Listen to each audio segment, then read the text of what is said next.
Alright, we're just going to do a quick video.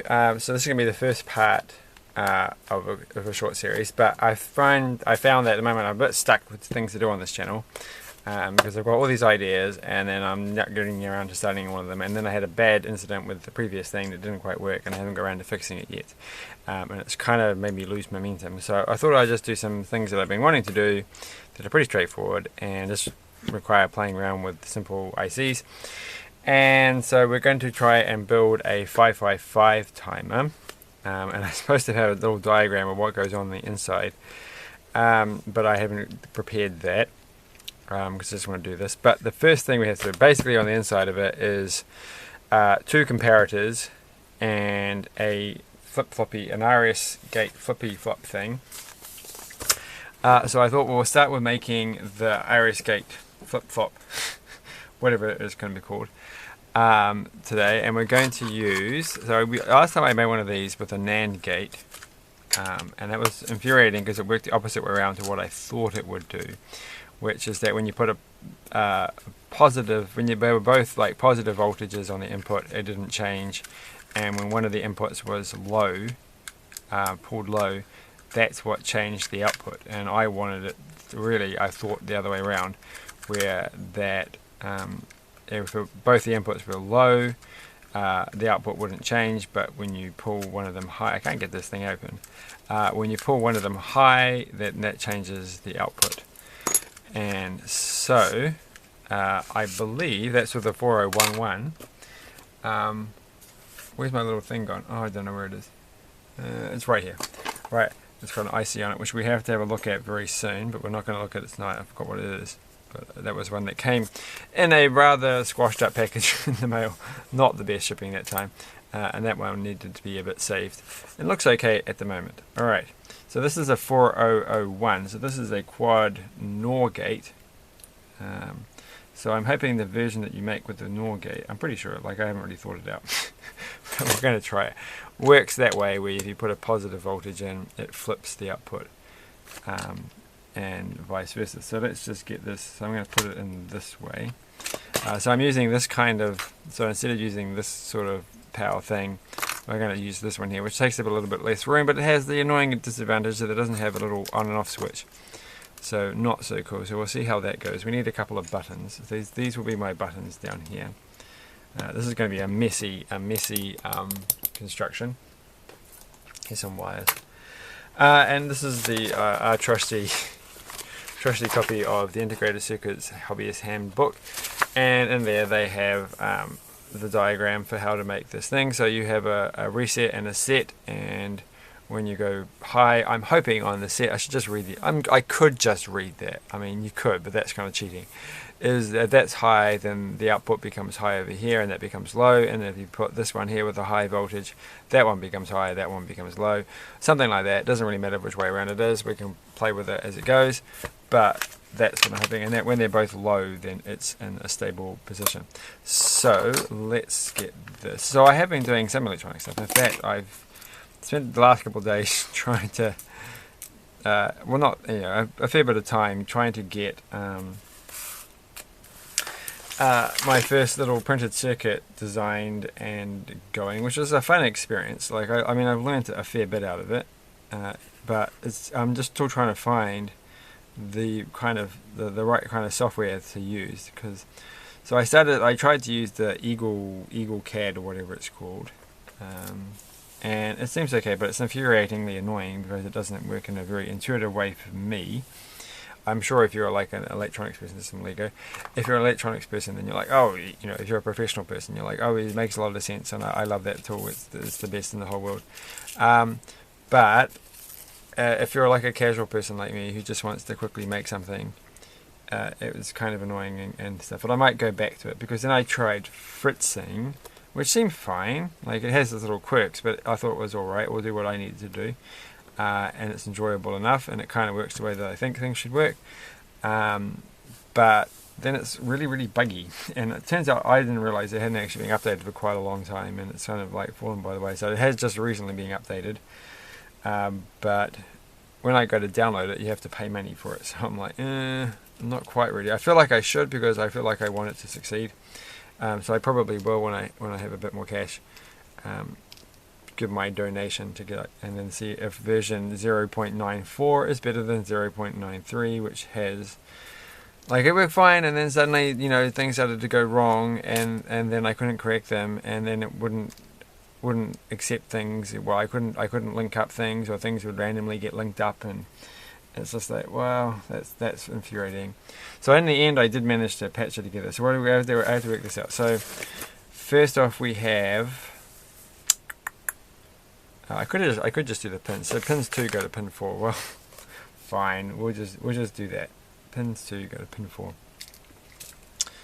I don't want to do that. I don't want to pay attention to the numbers. I just want to look at this. So I want the output of one pin to go to the input of, well, that's pin 2 to pin 4. Whatever. Fine.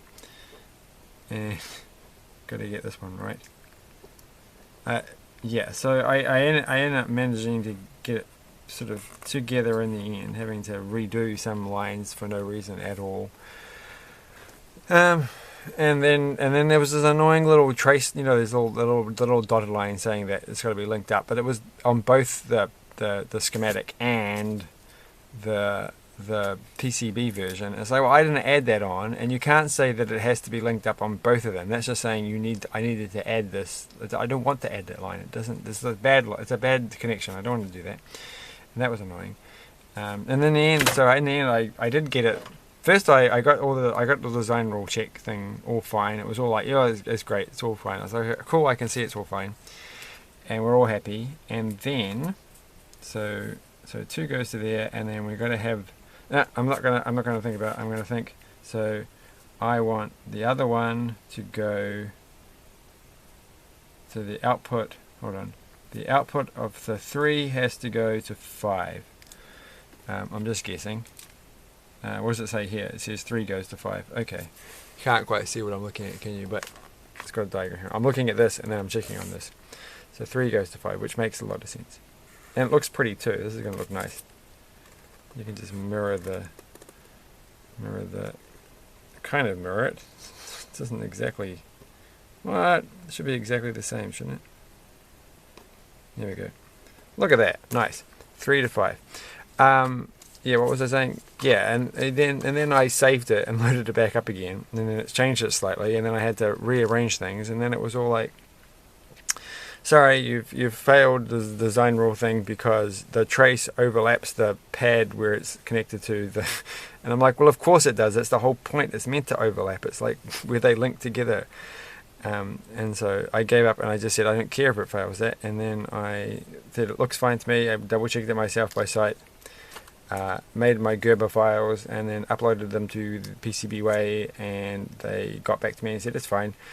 And so they're going to come in the mail at some point. I took the slow post, and I'm like, well, that was a bit silly. I could have gone for the faster post. But that will arrive probably a few weeks from now. All right. So we've done all that. So ignoring all this, so I've got that one there, and I've got that one there. That's what those 2 wires are. And then we're going to have, so pin 1 is going to be my R line. So, well, we can just use the big wires for that. Where's the big wire thing? So 1 can go to this button, and that one's going to pull it to high. Where's the bigger one? So these buttons are going to pull to high, and there's going to be a pull down resistor to pull it to low in a second. We'll get there, don't worry, we're getting there. And then the other input is going to be pin number 6. This is quite, I don't need the silly diagram. Oh well, that looks a bit messy. Wires all over the show. And what did I do with them? Like, seriously. I just had them, a container. Give me a second. Oh, here they are. Alright, my handy container of 10K resistors. So we'll put those there, we don't need that many. But it never hurts to have a couple of extra, just in case friends come round for dinner.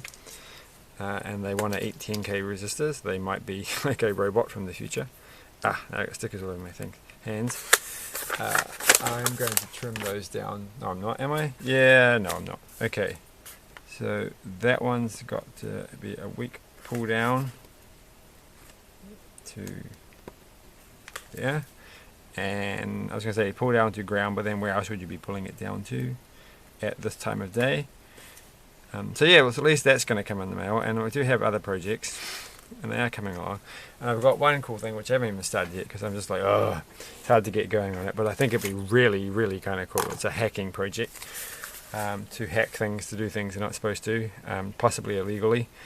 So that will be fun if I can get it to work. I'm pretty sure I can, but I better get off my behind and actually get round to doing it. So these little boards are neat because they go all the way across. You don't have to link up the power rails, given by the little red line that goes all the way across. I'm going to make sure I've got this plugged in the right way. It's not very clean. It says out ground. That looks fine. Okay, well now we need the output, and we're just going to use, we could just use the 10k things. We'll just get out those annoyingly bright blue LEDs, and then we can use 10Ks. 10Ks will be fine. Maybe I should use these 5Ks just to be different. Hold on, they're sitting in the box. I was going to use orange ones. So there's some blue LEDs. I think these are 5K ones. I don't think I have any other that color. I should try reading the thing. What is it? What's it got on here? It's got green, gold, what? No, it's got brown, red, brown. That doesn't sound right. Where's my little chart thing gone? Don't know. Well, it's fine. I don't care. They're just for the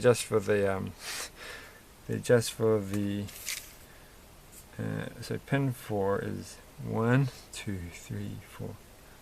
That one. Right, this is one output, and that can go here, and then that can go to there. Well, that was a bit silly. Alright. Oh, I haven't got the patience. Alright. That one can go to ground. So that's the red little LED. Why did I use red? It was supposed to be both. It was supposed to be blue. Oh my goodness, how hard can this be? And then one has to go from 3, which is that pin there. Should be fine, I hope. Alright.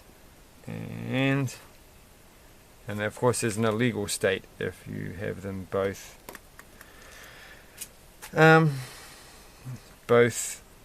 pulled to high, but that's not going to be an issue when we come to actually make our 555 timer.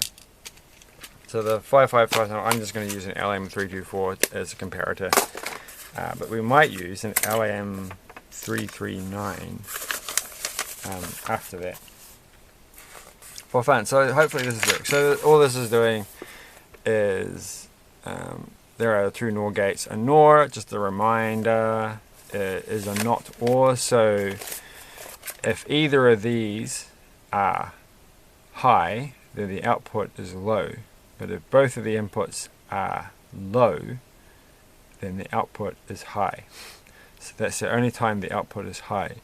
So you can kind of imagine that if you start up, well, let's just see what happens when we plug it in, and then we'll try and describe it. Might as well. I might get it wrong. Okay, well here you go. One of them's come on. That didn't work. That one comes on, but that's not what it's supposed to do. Well, that's super disappointing. So at least the lights have come on and it's not blown up. Let's just have a look at what we've made. I feel like this wire here, and that one goes to the right spot. That one's right. Right, so pin 1 I think is correct. Right, so that's that bit done. And pin 2 goes to pin 4. I'm just going to double check reading it off here. Pin 2 goes to pin 4. Well, that's fine. And I don't think I have to buffer the outputs. That's the only thing I'm always worried about. So what have we got? Pin 2 goes to pin 4. Right. And then pin 3 goes to pin 5. Sorry, I'm just going to count them across with this Y here for no reason. 1, 2, 3, 4, 5. That one seems to make perfect sense to me. Hold on, is that the right way around? It is. And then what have we got? So, and then pin 3 is also an output. So we've got that thing coming out of it. And it's going. This looks like it's exactly correct. So I'm a bit disappointed as to why it doesn't work. I thought this was going to be fine and easy. This is why I'm getting disenchanted by the whole thing. And this is pin 4. Of course, maybe this doesn't even work. And I don't have any NAND gates sitting on my desk, so I can't just test it with a NAND gate, because it should still kind of work with a NAND gate. I just have to swap these things around. Maybe it does work exactly the same as a NAND gate. Well, that's probably why. So I think this is actually wired up correctly. So let's try it the other way around. We'll get it to pull to ground, which is going to be annoying. They're both going to work the same, and then we'll have to work it out why they both work the same. So now we're going to be pulling to ground, pulling high all the time, and the buttons will pull it low. So I've just moved these.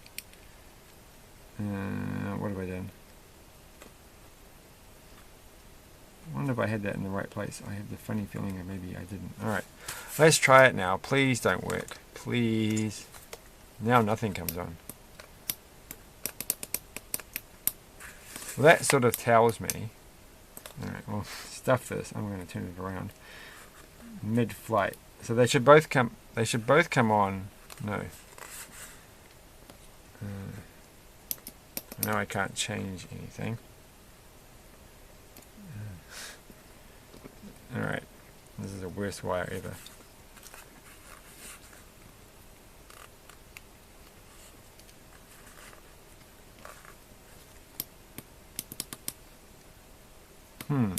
Oh, why doesn't it work?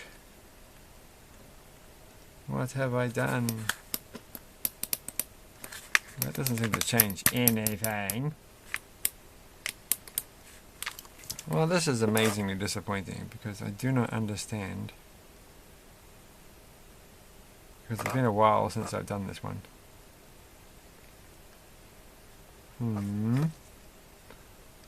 Wait a moment. That's 2 to 4. That's 3 to 5. So, hold on. Okay, here we go.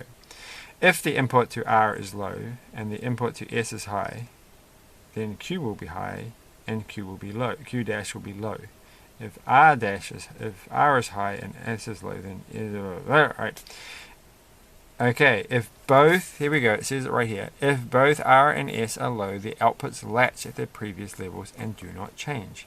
The state when both are high is disallowed.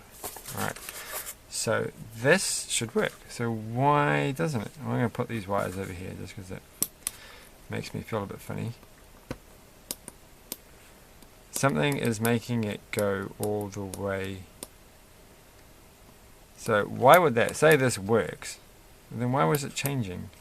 Why does this one come on and then when you let go, like, okay, what happens if I push them both? When they both get pushed, the lights go out. And that one, why doesn't it latch? Why does it always latch to this side? 2 to 5, 5 to 6, and pin 6 is the input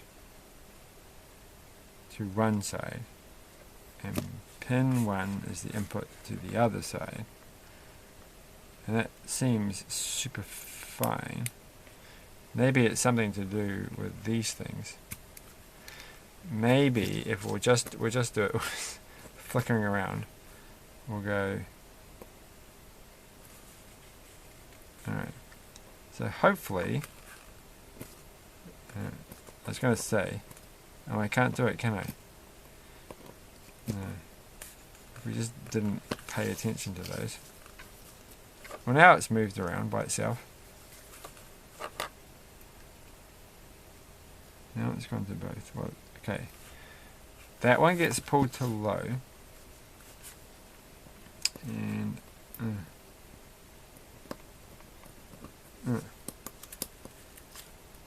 right.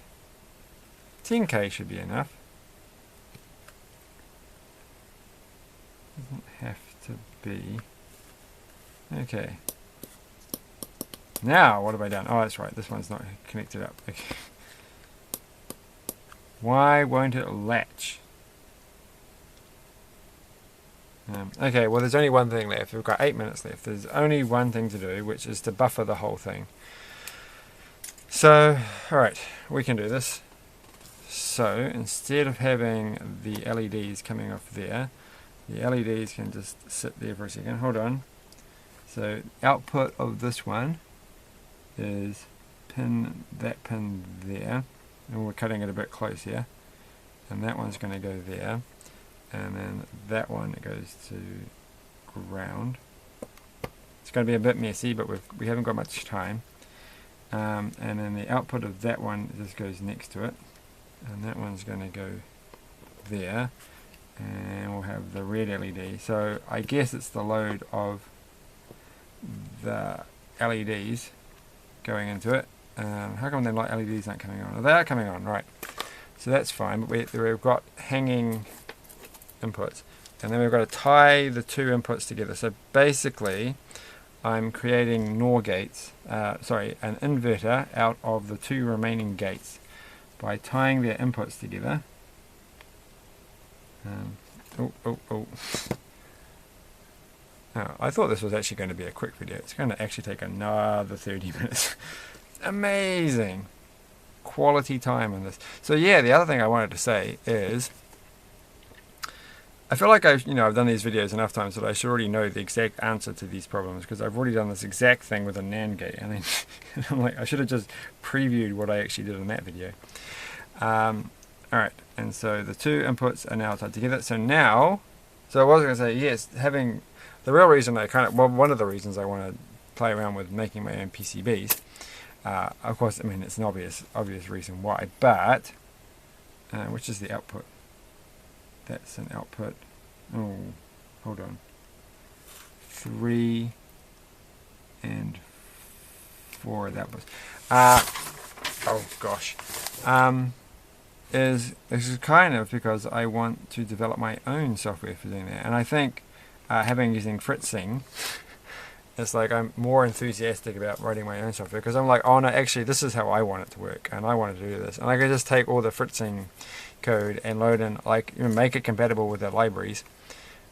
So this is probably something I'm going to get around to doing at some point this year, is to start at least the project, because I'm really actually interested in auto routing algorithms, because I like that kind of stuff. So, but I've been working on another big programming project, which is like a huge project, so I don't know if I'll get around to it, but they do share some things, so I think I will be able to use it. Well, that's not supposed to happen. Well, the light came on, and the light goes off. Light comes on, light goes off. Well, that's at least a latching behavior. Why does there be no output? Oh, I know why there is no output, because I can't aim very well. So, like, seriously, neither of those wires are in the right place. This one goes to there. So now it's on. So now if I press a button, it changes and latches. So that was the problem. I was just loading it down. If I do another RS Latch thing, I'm going to make exactly the same mistake and just go through the whole thing again. But that's the way that I want it. This makes a lot more sense to me. It's like you pull the voltage high and you can switch the LED. So actually these are the opposite way around. This one's actually off and this one's actually on, because this is an inverter, but it doesn't matter. It's completely irrelevant for all I care. And in the end, it's going to be going into an op amp, so hopefully that won't load it down too much either. So who knows? But that's quite fun. So cool. Hopefully that was interesting. And we're going to have more interesting stuff. I'm really also going to be doing this side project. I'm just going to do all the little side simple projects that I've been thinking about doing. So one of them is going to be the crossing the river game, where I'm going to do it in an Arduino and then try and do it on logic chips. And the other one is where did I put the rest of them? I've got a whole bunch of the little, I keep buying them and then I keep losing them. You can buy them and they've got like a little serial and chippy thing in them, and then they do all that. They do all the display control stuff themselves. Hold on, I literally just had them. Holdy. Oh, here it is. Right. It's always in the place that you least expect it, right in front of you. So some things we might do. So here you go, here's one. So they come like this. And you can get bigger ones that look like this. So that one matches that size. So that's quite cool. And that one's even smaller than that one. So you can just use these ones. This one's green. I got a whole bunch of these because I wanted to make Back to the Future time travel machine thing. So I got those in different colors. These all seem to come in red, right? So they're not so exciting. And these ones are red.